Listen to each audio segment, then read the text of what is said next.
Mom, we need you just for the weekend. Emergency babysit. We'll be back Sunday night.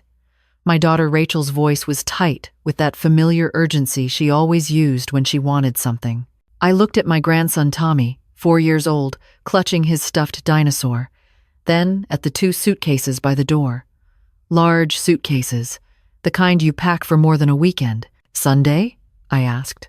Sunday night. Monday morning latest.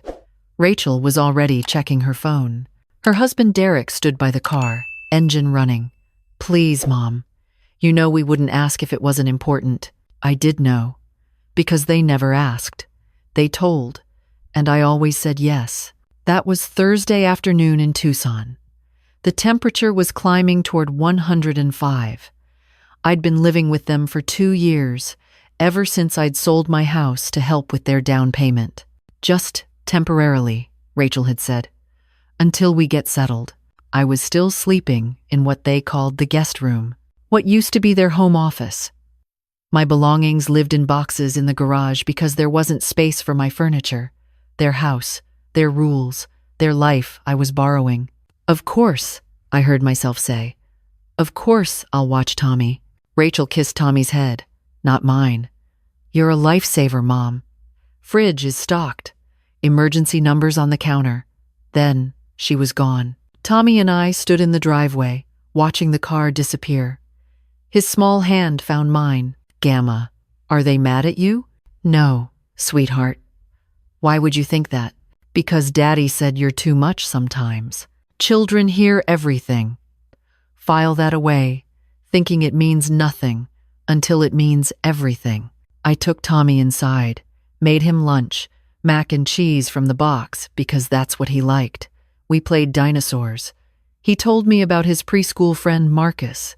I listened the way grandmothers do, like every word is gold. That evening, after I put Tommy to bed, I went to clean up the master bedroom. Rachel always left it a mess when she traveled. I wasn't snooping. I was tidying. That's what I told myself.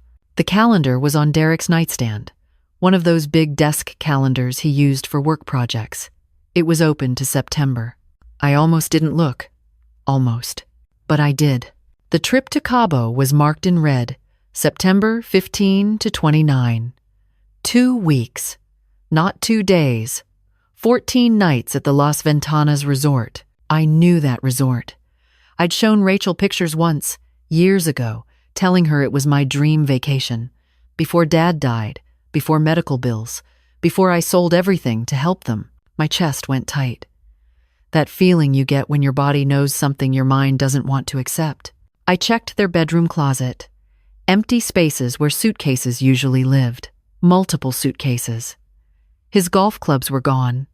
Her snorkeling gear. In the bathroom, her good makeup was missing. The expensive stuff she only used for special occasions. I sat on their bed. Their California king that I'd helped them buy. In their house that I'd helped them afford. Watching their child that I'd helped them raise. Just for the weekend, Mom. I wasn't angry yet. That would come later. Right then, I was just very, very tired. The thing about being lied to isn't the lie itself. It's the assumption behind it. That you're too old, too trusting, too grateful for scraps to notice. Too much of a burden to deserve the truth. I went back to my room. Not my room. Their guest room. I pulled out my laptop from under the bed. I had money. Not much, but some. I'd been careful with my Social Security, put away a little each month into an account Rachel didn't know about. Dad had taught me that. Always keep something just yours, he'd said.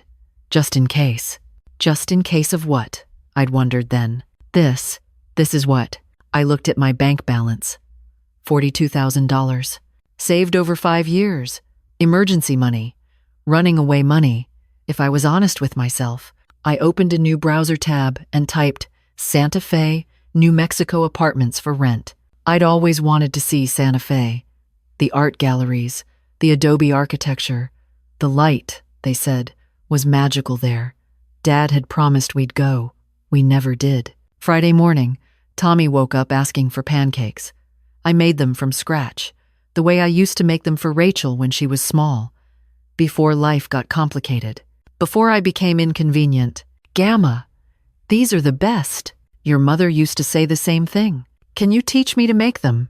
Something cracked open in my chest. Yes, baby, I can teach you. While Tommy watched cartoons, I made calls. Quiet calls from the backyard where he couldn't hear. I'd packed our bags, mine and Tommy's, before he woke up.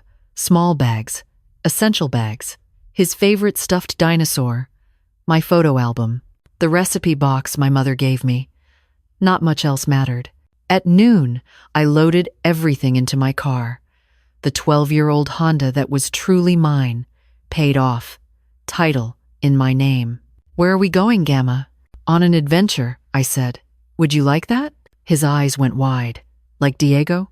Exactly like Diego. I left a note on the kitchen counter. Short, clear. Rachel and Derek, I know about Cabo.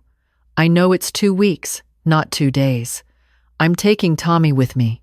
He's safe, he's loved, and he's with his grandmother. I'll call when we're settled. I need you to think about what emergency means, and what just for the weekend means, and why you thought I wouldn't notice. I need you to think about what you've taken from me, and what I've given, and whether you ever plan to give any of it back. Tommy and I will be fine. Better than fine. Mom, I didn't tell them where. I didn't owe them that. The drive to Santa Fe takes 7 hours. Tommy sang songs. We stopped at a diner in Truth or Consequences, New Mexico. The waitress, probably 70, with silver hair and a long braid, smiled at us. Grandmother road trip? Something like that? I said. Good for you, honey. I raised 6 kids, and you know how many thank you cards I got? 1, from my youngest. The others couldn't be bothered. She winked at Tommy. You be good to your Gamma, young man. She's precious. I know, Tommy said seriously. She makes the best pancakes. We arrived in Santa Fe as the sun was setting. The light really was magical. Golden and soft, painting the adobe buildings in shades of copper and rose. I'd made a reservation at a extended stay hotel. Not fancy, but clean. 2 beds, a kitchenette, Wi-Fi. We could breathe here. Tommy was exhausted. I tucked him in, dinosaur under his arm, and sat by the window looking out at the city. A city where no one knew me, where I wasn't someone's burden, where I was just Gloria, whoever that was anymore. My phone rang at 9 p.m. Rachel. I let it go to voicemail. She called 16 times that night. Derek called 23. I turned off the phone after I listened to the first voicemail. Mom, what the hell? Where are you? You can't just take Tommy. Call me back right now. Not, are you okay? Not, we're sorry. Just anger that I'd disrupted their plan. Saturday morning, I took Tommy to breakfast at a local cafe called the Tea House. All organic, all local, the kind of place Rachel would love but would never take me to. A woman around my age sat alone at the next table, sketching in a journal. Sorry to interrupt, I said. But that's beautiful. She looked up, smiled. Thank you. I'm Diane. I teach watercolor classes here in town. I'm Gloria. I used to paint. A long time ago. It's never too long, Diane said. My Thursday morning class has an opening if you're interested. Just like that. An invitation. No strings. No judgment. Tommy tugged my sleeve. Can we stay here, Gamma? I like it. We'll see, sweetheart. But I was already wondering if we could. Over the weekend, I called the apartment complex I'd found online. A 1-bedroom casita, 600 square feet, adobe walls, a small patio with a view of the Sangre de Cristo Mountains. Available October 1st. I'd like to see it, I told the property manager. Monday morning, Tommy and I toured the casita. It was perfect. Small, yes, but mine. Finally mine. Tommy could take the bedroom, I told the property manager, a kind woman named Maria. I'll take the living room couch. It pulls out. You're starting over? Maria asked gently. I suppose I am. Good for you. My mother did the same thing at 71. Moved here from Dallas. She said it saved her life. I signed the lease that afternoon. First month, last month, Security deposit. It took most of my savings, but money in the bank means nothing if you're dying inside. Tuesday, I enrolled Tommy in a preschool 3 blocks from the casita. The director, Mrs. Chen, barely blinked when I explained. "We get a lot of non-traditional families here," she said. "As long as he's loved and safe, that's what matters." "He is," I promised. Both. Wednesday, I turned my phone back on. 87 missed calls, 43 texts, most from Rachel, some from Derek, 3 from numbers I didn't recognize. I listened to one voicemail. Just one. "Mom, you're being ridiculous. You can't just run away like a child." Derek talked to a lawyer. "What you did is technically kidnapping. We could press charges. Come home now and we'll forget this happened." Kidnapping. The grandmother who'd raised their son every day for 2 years while they worked late, went out, took trips without me. That grandmother was now a kidnapper. I called my own lawyer, Janet Ramos, a family attorney I found through Maria's recommendation. "Do they have grounds?" I asked. "Did you leave the state with intent to deprive them of custody permanently?" "No. I left to protect my own sanity. I'm his grandmother. I've been his primary caregiver. He's safe, healthy, attending school." "Then no, they don't. But document everything. Keep records. Save those voicemails where they threaten you. You might need them." Thursday, I attended Diane's watercolor class. My hands shook as I held the brush. I hadn't painted since Dad got sick. 15 years. The water bloomed across the paper. Blues and purples. The mountains at sunset. "You have a gift," Diane said softly. "Don't hide it anymore." I cried. Right there in class. Cried like I hadn't in years. "I'm sorry," I managed. "Don't be. This is what art does. It breaks us open so we can heal." That night, Tommy asked, "When are Mommy and Daddy coming?" I'd been dreading this question. "I don't know, sweetheart. But you're safe here with me. Is that okay?" He thought about it. Really thought about it. Then nodded. "I like it here. You're not too tired to play." Too tired to play. What a small, devastating observation. I found work at a gallery on Canyon Road. Not much, minimum wage, but it came with health insurance and employee discount on art supplies. The owner, Robert, was 73 and ran the place with his husband. "You have a good eye," Robert said during my interview, "and you need a fresh start. I can tell. This place is full of people needing fresh starts." "Is it that obvious?" "Honey, I moved here 40 years ago to escape my family's expectations. Santa Fe is built on fresh starts." October arrived. We moved into the casita. Tommy loved his room. I painted the walls sage green while he helped, making tiny handprints in the corner. Our handprints, our home. I bought a used futon for the living room, a small kitchen table, plates from the thrift store. Nothing matched. Everything was perfect. At night, after Tommy was asleep, I'd sit on the patio and paint. The mountains, the stars, the life I was building from the scraps they'd left me. Rachel stopped calling in early October. The silence was worse than the anger. It meant she'd given up, or was planning something. I couldn't tell which. Derek sent one final text. "You'll regret this. When you're old and need help, don't come crying to us." Old. I was 67. I'd lived through a husband's death, cancer, financial ruin, and their betrayal. And I was still here, still standing, still creating. I wasn't old. I was just getting started. November brought Tommy's 5th birthday. I threw him a party at our casita. Small, sweet. His preschool friends came. Mrs. Chen came. Diane and her husband came. Maria came with homemade tamales. We sang. We ate cake. Tommy blew out his candles and wished for Gamma's pancakes every day forever. I took photos. So many photos. Not for Rachel, for me, for Tommy, for proof that joy existed in the rubble. That night, after everyone left, Tommy hugged me tight. This was my best birthday ever, Gamma. Even better than last year? Last year they'd rented a bounce house, invited 30 kids, spent $800. Last year, Mommy and Daddy were on their phones the whole time. You played with me. Children see everything. December came. I sold 3 paintings at the gallery. Small ones, landscapes, $200 each. Robert insisted I take 70%.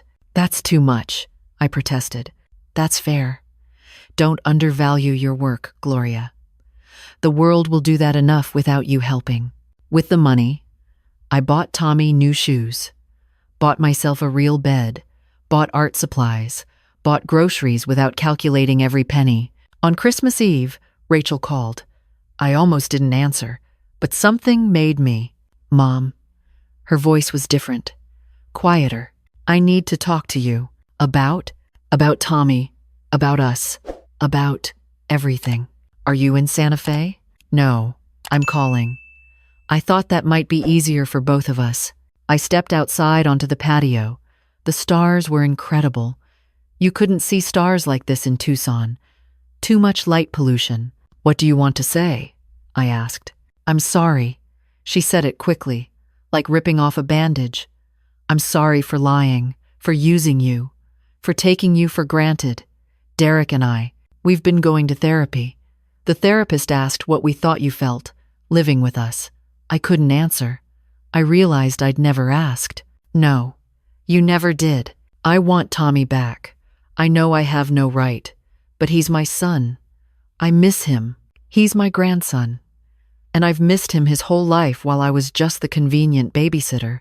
Silence. Long silence. What do you want? Rachel asked finally. I want you to understand what you did. Not just the lying, the assumption that I had nothing better to do than wait for your life to need me. I know, Mom. I know that now. But Tommy is happy. He's thriving. He's in an excellent preschool. He has friends. He paints with me. He's learning to read. He asks questions and someone actually listens to the answers. I listened, Rachel protested. You heard. You didn't listen. There's a difference. More silence. Can I visit? She asked. After Christmas? Just me. Derek will stay home. Why? Because I want to see my son, and because I want to see you. Really see you. Not as my mother who owes me something, but as Gloria, the person I forgot existed. I considered it. The old me would have said yes immediately, eager to please, grateful for crumbs. Let me think about it, I said. Okay. She sounded small, young. I love you, Mom. I know you do. That was never the question. I hung up. Inside, Tommy was asleep on the couch, covered with his favorite dinosaur blanket. I sat beside him and stroked his hair. Tomorrow was Christmas. I'd made a small turkey, bought presents from the thrift store, simple presents, meaningful presents, a dinosaur book, a paint set, a snow globe with Santa Fe inside. We'd have Christmas here, in our home, our tiny, imperfect, beautiful home. Rachel could visit if she wanted, or not. Either way, I'd be fine. Because here's what I learned in Santa Fe. I wasn't abandoned. I was released. Released from the weight of other people's expectations. Released from making myself smaller so they could feel bigger. Released from the lie that family means sacrificing yourself until there's nothing left. I was 67 years old. I'd spent 40 years being someone's wife, 25 years being someone's mother, 2 years being someone's burden. Now I was just Gloria. I painted. I worked. I raised my grandson with presence and patience. I had friends who knew me for me, not for what I could provide. I had a life, a real life, not the shadow of someone else's. Rachel did visit in January. She cried. A lot. Apologized. A lot. Asked to see Tommy regularly. He can visit you, I told her. But this is his home now, with me. Unless you want to go to court and explain to a judge why you lied to your mother and abandoned your responsibilities for 2 weeks. She didn't want that. Neither did Derek. So we made an arrangement. Tommy would visit them once a month. They would call twice a week. They would respect my role as his primary guardian. And Mom, Rachel said before she left, I'm proud of you for finally choosing yourself. I'm proud of me too, I said. She drove away. I stood on my patio and watched the mountains. Some people would say I was selfish, running away with my grandson, starting over instead of making it work. Those people never spent 8 years being a widow alone, 2 years being a guest in someone else's house, a lifetime being everyone's second choice. At 67, I finally learned it's never too late to choose yourself. And if that makes me selfish, then selfish is just another word for survival. Tommy called from inside. Gamma, can we paint before dinner? Of course, sweetheart. I went inside. Our home. And I was happy. Not despite everything, because of everything. Because sometimes the worst thing that happens to you is the thing that finally sets you free.